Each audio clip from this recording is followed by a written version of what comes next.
Have you ever woken up in the middle of the night with your heart racing, overwhelmed by a fear you can't even name? Maybe it's anxiety about your family, your health, your finances, or a future that just feels completely out of control. We all hit those desperate moments where the world feels incredibly dark, heavy, and unforgiving. It can make you feel so isolated. But what if I told you that heaven has already provided an absolute, unbreakable shield for moments exactly like this? I remember when my own life felt like it was unraveling at the seams. A few years ago, something happened that changed how I see this entire concept of spiritual protection. I received one of those unexpected phone calls that instantly drops your stomach to the floor and makes it hard to breathe. Suddenly, I was facing a massive situation with my family that I had absolutely zero control over. For weeks, I walked around with this suffocating knot of dread sitting heavy in my chest. I tried so hard to pray, but my words just felt empty, bouncing off the ceiling and falling back down to the floor. I was exhausted, terrified, and honestly, I felt completely exposed to whatever bad news was coming next. That's when a dear mentor of mine noticed I was drowning in my own anxiety. She didn't offer me a cliché piece of advice or tell me to just get over it. Instead, she handed me a worn-out index card with Psalm 91 written on it and told me to read it out loud every single time the panic started to rise. I thought it was way too simple. But as I started speaking those ancient words over my chaotic life, something powerful shifted. The situation didn't magically vanish overnight, but the terrifying grip of fear over my mind was completely broken. That brings us to the first incredible truth about this passage. When you read Psalm 91, you aren't just reading a nice, comforting poem. You are actively stepping into a spiritual fortress. Verse 1 says, "He who dwells in the secret place of the Most High shall abide under the shadow of the Almighty." I want you to really notice that word, dwells. It doesn't say he who visits the secret place on Sunday mornings, or he who runs to the secret place only when the sky is falling and everything is going wrong.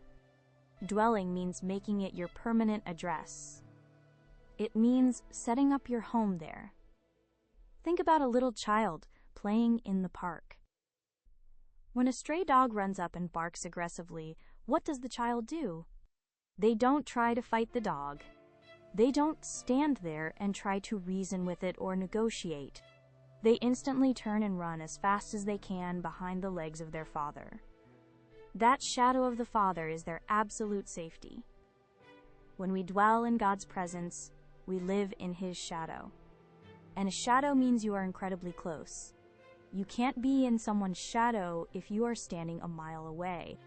When fear tries to corner you, you don't have to fight it in your own limited strength. You just have to step closer to your Father. The closer you get to God, the bigger His shadow becomes over your life, and the smaller your fears look in comparison. But God doesn't just offer us passive protection. He provides an active, impenetrable defense against the things that try to take us out. This is our second major truth. Look closely at verses 4 and 5. He shall cover you with his feathers, and under his wings you shall take refuge. You shall not be afraid of the terror by night, nor of the arrow that flies by day.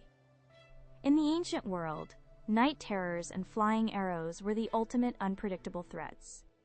You couldn't see them coming in the dark, and you couldn't dodge them in the daylight.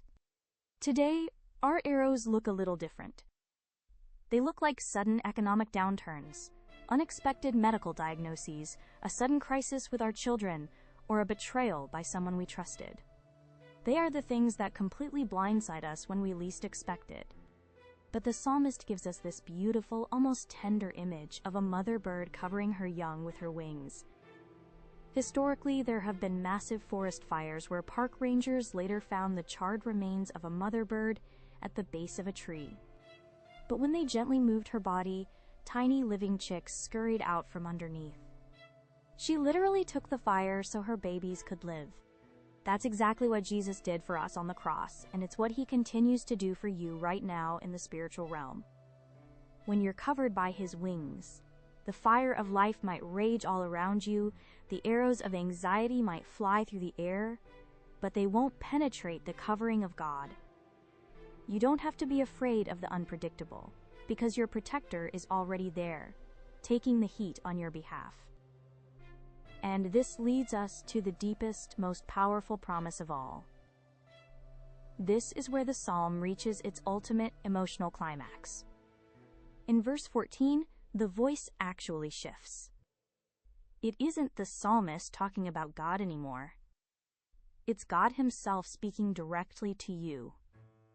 God says, "Because he has set his love upon me, therefore I will deliver him. I will set him on high, because he has known my name. He shall call upon me, and I will answer him. I will be with him in trouble. I will deliver him and honor him." Just let those words wash over your spirit for a second. I will be with him in trouble. God doesn't promise that we'll never face scary situations.